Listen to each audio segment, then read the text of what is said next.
dentro da cadeia.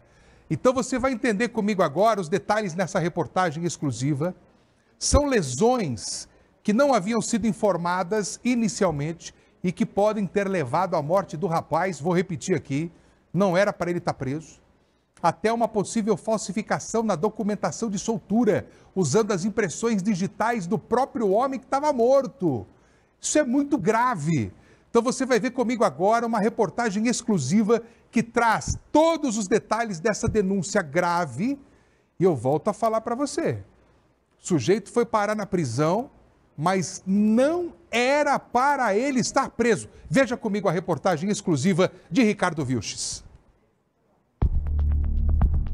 Um detento que não deveria estar preso. Uma morte sob suspeita de tortura dentro da cadeia pública de Curitiba. Tem como essa história ficar ainda pior?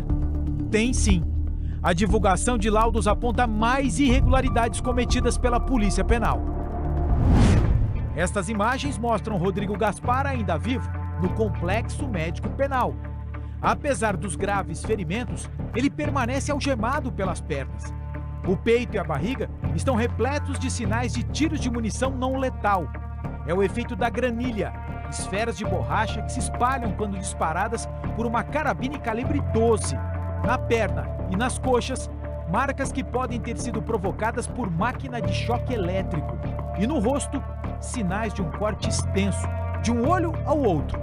A divisão de homicídios foi acionada pela Defensoria Pública para investigar essa morte. A informação que chegou, e inquérito policial inclusive foi instaurado para apurar tortura seguida de morte, né? E a causa-morte dele específica, qual foi a ação que causou a morte dele, está sendo ainda objeto de análise, inclusive do Instituto Médico Legal ali, através de um laudo definitivo.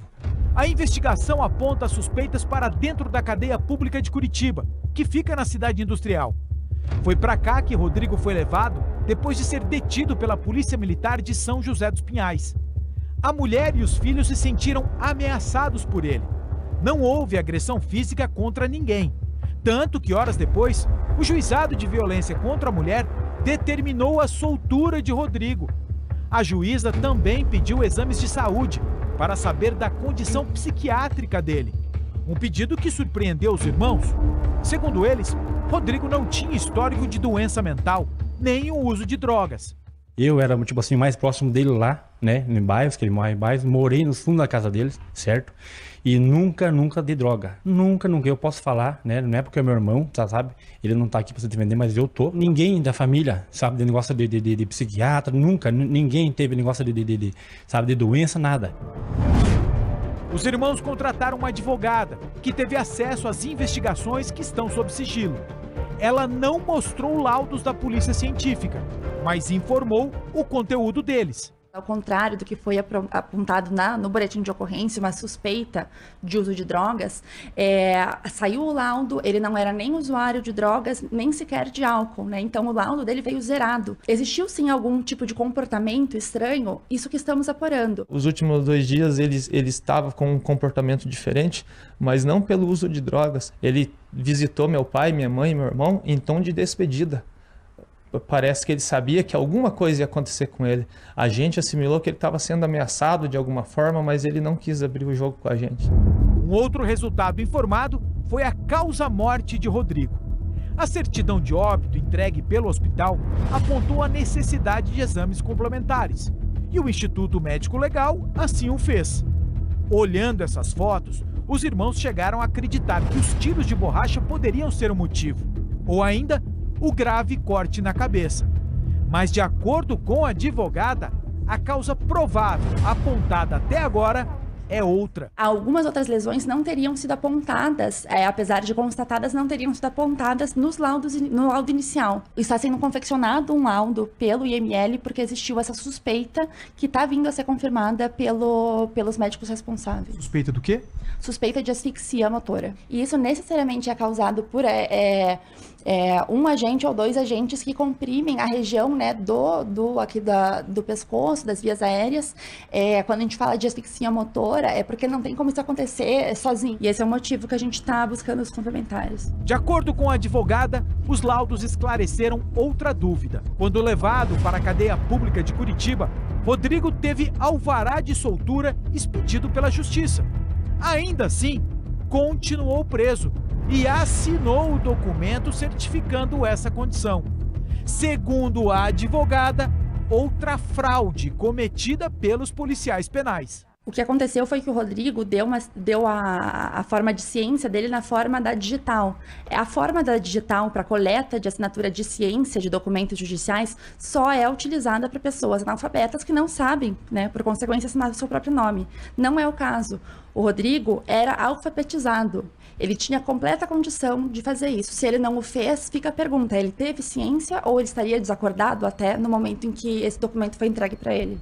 Alguém pode ter pego a mão dele e colocado no documento? Com certeza, porque apesar da documentação já existir, que comprova, né, que de fato era a digital dele, a digital é utilizada justamente quando ela não precisa de corrente sanguínea para que seja colocado no papel. As gravíssimas acusações pesam contra policiais penais e também funcionários terceirizados. São monitores da New Life, que presta serviços para o Estado dentro da cadeia. Todos estão sendo ouvidos pela polícia. Ninguém quis dar entrevista até agora. Vocês conseguem identificar quem deu os tiros? Quem fez os disparos? Manter o silêncio também é uma postura do Departamento Penitenciário do Estado. Faz quase uma semana que o DEPEN se nega a indicar um responsável para a entrevista. As fotos exibidas nesta reportagem são parte de um relatório entregue para a diretoria. Um documento elaborado por funcionários indignados com as irregularidades internas. A família também cobra explicações.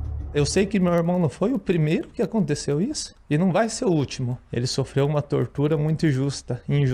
Ele foi preso injustamente. Um homem do bem, 39 anos, nunca botou um cigarro na boca, nunca fez mal a ninguém. Mataram um pai de família, mataram o meu irmão, sabe? E a gente quer uma resposta, que a gente quer justiça. Porque nem com o bandido faz isso aí. O jeito que eu vi ele todo machucado, todo quebrado ali, cara, não vai sair nunca da minha mente isso. Você viu onde? Eu vi ele na foto do hospital, uma foto que me passaram, e eu vi bem pouco, assim, sabe? Por que você quis ver isso? Porque eu ainda tinha esperança de que a foto fosse uma foto boa, dele se recuperando, mas não era. Você imagina, 8 anos de carteira assinada, trabalhando no mesmo local.